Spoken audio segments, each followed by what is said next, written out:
কুড়িগ্রামের যারা আছি তারা অনেকেই সোনাহাট স্থলবন্দর দেখার জন্য আসি, আবার অনেকেই জানে না যে সোনাহাট স্থলবন্দরে কি আছে। আসলে এইদিকে পুরোটাই হচ্ছে ইন্ডিয়া।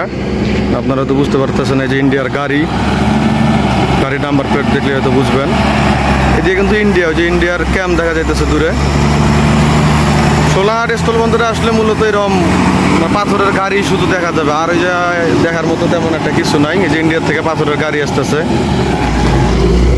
এটা হইলো স্থলবন্দরের জায়গায়, মানে ম্যাক্সিমাম এই বন্দর দিয়ে পাথর আসে আর কি। আর ছবি ওঠার মতো এই একটা মাত্র জায়গায় আছে এইখানে। এই যে দূর দূরান্ত থেকে, ভাই কোথা থেকে আসছেন আপনি? এই যে গাজীপুর থেকে ভাইরা আসছে, ওই ভাই কক্সবাজার থেকে আসছে এই যে ছবি ওঠার জন্য। এই জায়গায় দ্বারা শুধুমাত্র ছবি ওঠা যায়। এইদিকে বাংলাদেশ, আর এইদিকে দেখাই আপনাদেরকে, এইদিকে হলো এই যে ইন্ডিয়া। এই সাইডে এসে ইন্ডিয়া পড়ছে। আমি বর্তমানে ধরেন যে ইন্ডিয়া সাইডে দাঁড়ায় আছি, এই সাইডে পার হইলেই এটা হইলো বাংলাদেশ। আর এটা হইলো বাংলাদেশি একজন লোক। না, আপনি ইন্ডিয়ান? একদম জেনুইন বাংলাদেশি লোক। সে আবার এই যে বাদশার একটা ভক্ত আর কি। বন্দর থেকে হচ্ছে আপনার কোচবিহার 65 কিলো, মেঘালয় 350 কিলো, শিলং 350, আর ভুটান 160 কিলো। হয়তো খুব কাছাকাছি সময়ে এইদিকে ইমিগ্রেশন চালু হইতে পারে আর কি।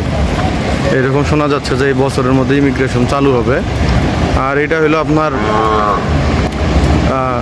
সোনাহাট স্থলবন্দর অফিস। এই জায়গায় যত আর কি ইন্ডিয়ার থেকে জিনিসপত্র আসে সবই এই জায়গায় আর কি স্কেল হয় এবং পেপার সব ক্লিয়ারেন্স আর কি অফিস থেকে করে। আর এইদিকে যদি আপনাদেরকে দেখাই, এইদিকে দেখেন পাথরের স্তূপ আছে। এদিক দিয়ে ম্যাক্সিমাম সব পাথর আসে স্থলবন্দর দিয়ে, সব পাথর ওই যে বড় বড় মেশিনে পাথর ভাঙাচ্ছে, বিশাল বিশাল সাইজের পাথর। হয়তো আপনারা আমার পায়ের মাপ দেখলে বুঝতে পারবেন যে কিরকম সাইজের পাথর আছে। খুব বড় বড় সাইজের পাথর, পাথর ভাঙানোর মেশিন পাথর ভাঙাচ্ছে ওই জায়গায়। এর বাইরে দেখার মতো এই জায়গায় তেমন কিছুই নাই। হয়তো আসবেন, একটা দর্শনীয় স্থান, ছবি তুলবেন, এই আর কি। সোনারহাটের এই সাইডে সুন্দর একটা কাঠের ব্রিজ, আর এই জায়গার একটা বিলও আছে। দেখেন দৃশ্যটা অনেক সুন্দর আর কি। চাইলে আপনারা এই সাইডেও আসতে পারেন।